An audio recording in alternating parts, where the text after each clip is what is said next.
Social media में एक खबर की बड़ी चर्चा है। क्या महादेव का कैलाश पर्वत चीन से अलग होकर भारत में मिल सकता है? चर्चा यह भी चल रही है कि क्या कैलाश मानसरोवर को भारत की सीमा में शामिल न करना जवाहरलाल नेहरू की गलती थी? इस बहस को लेकर आज हमने देश विदेश के एक्सपर्ट से बात कर जानकारी ली। क्या कैलाश मानसरोवर चीन से अलग होकर भारत का हिस्सा बन सकता है? अगर ऐसा हुआ तो कैसे होगा? हमने पूरी रिसर्च की। कैलाश मानसरोवर का ये बहुत महत्वाकांक्षी बातें लगती, लेकिन मुमकिन है। दुनिया ने 1990 के बाद सोवियत संघ को भी टूटते हुए देखा है और चीन की अंदरूनी हालत भी बहुत अच्छी नहीं। चीन के अंदर अलगाववाद के कई ऐसे सेंटर बने हुए हैं जिन्हें चीन काबू नहीं कर पा रहा। चीन के शिनजियांग में 1.25 करोड़ की वीगर आबादी चीन से खुश नहीं है, वो उससे अलग होना चाहती है। हांगकांग पर चीन नया कानून लाकर पहले ही बड़े विवाद को जन्म दे चुका है। ताइवान खुद को चीन से अलग देश बताता है और चीन की सबसे दुखती रग है तिब्बत, जिसकी निर्वासित सरकार भारत में। चीन आर्थिक रूप से एक ताकत है, मिलिट्री पावर भी है, लेकिन अंदरूनी तौर पर यह बहुत कमजोर देश है और चीन का बिखराव हुआ तो तिब्बत भी एक अलग देश जरूर बनेगा। ऐसे में कैलाश मानसरोवर को लेकर भारत क्या संभावनाएं तलाश सकता है, इसके लिए पहले हमें यहाँ की जियोग्राफी को बहुत अच्छी तरह समझने की जरूरत है। कैलाश मानसरोवर का रास्ता उत्तराखंड और तिब्बत सीमा पर लिपुलेख से होकर गुजरता है। यहाँ लिपुलेख पास जो 5200 मीटर की ऊंचाई पर है, यहाँ से करीब 150 किलोमीटर उत्तर में तिब्बत की जमीन पर है कैलाश मानसरोवर और इसके भी 25 किलोमीटर उत्तर में है कैलाश पर्वत। कैलाश मानसरोवर का पूरा इलाका 31,000 वर्ग किलोमीटर बड़ा है।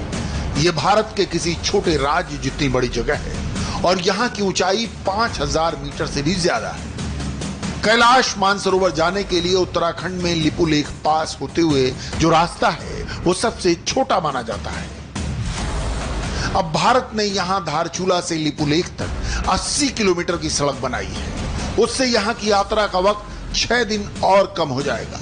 लिपुलेख दर्रे से आगे बढ़ने पर 5 किलोमीटर का पैदल ट्रैक है और उसके बाद 130 किलोमीटर का रास्ता सड़क से मिलेगा और फिर कैलाश पर्वत की करीब 45 किलोमीटर की परिक्रमा होती है। कैलाश मानसरोवर के लिए अभी लिपुलेख के अलावा नेपाल और सिक्किम होते हुए भी 2 रूट हैं, जिनमें 80% यात्रा चीन की सड़क से होती है, लेकिन लिपुलेख दर्रे से रास्ता चीन पर निर्भरता कम कर देगा।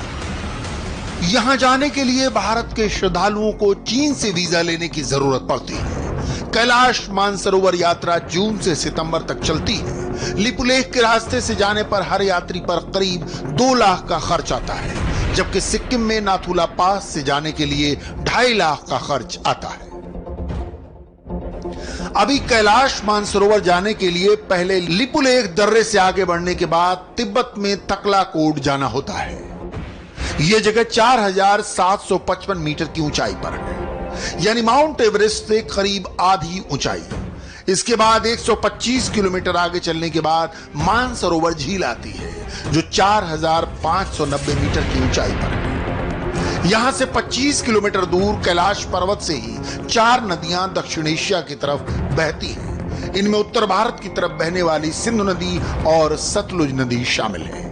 यहीं से नेपाल की ओर जाने वाली कर्णाली नदी निकलती है और पूर्वोत्तर की तरफ बहने वाली ब्रह्मपुत्र। एक तरह से देखा जाए तो कैलाश मानसरोवर वो जगह है जो पूरे दक्षिण एशिया की जिंदगी देने वाली जगह है। लेकिन ये वो जगह भी है जिसे चीन ने 1950 के दशक में अपने कब्जे में ले लिया था।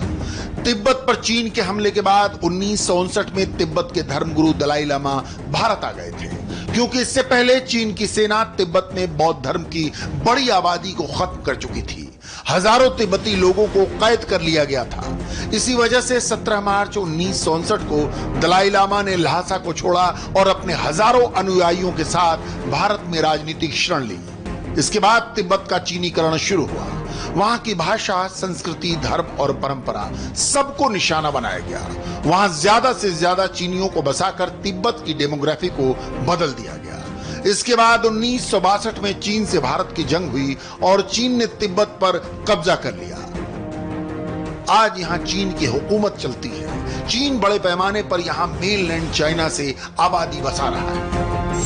चीन ने तिब्बत की 25 लाख वर्ग किलोमीटर जमीन पर कब्जा किया हुआ है। ये पूरे चीन का करीब 25% इलाका है। तिब्बत की भौगोलिक स्थिति बहुत चैलेंजिंग है। यहाँ की औसत ऊंचाई 5000 मीटर है। चीन ने यहाँ कई मिलिट्री बेस बना लिए हैं, लेकिन उसकी फौज आज भी तिब्बत को पूरी तरह कंट्रोल करने में जूझ रही है। मगर हमारा आज का मुद्दा है कि क्या हम कैलाश मानसरोवर को हासिल कर सकते हैं? चीन ऐसा कभी नहीं चाहेगा। वो भारत से लद्दाख और अरुणाचल प्रदेश के तवांग को लेकर सौदेबाजी करेगा, जो भारत को मंजूर नहीं होगा। इसलिए बहुत जरूरी है कि तिब्बत आजाद हो, तिब्बत पर चीन की हुकूमत खत्म हो। भारत के धर्मशाला में तिब्बत की जो निर्वासित सरकार है वो वहां शासन करे। तिब्बत में बौद्ध धर्म के लोगों को धार्मिक आजादी मिले। लद्दाख के पूर्वी इलाके यानी अक्साई चीन को दोबारा भारत में मिलाने की जो सरकार की मंशा है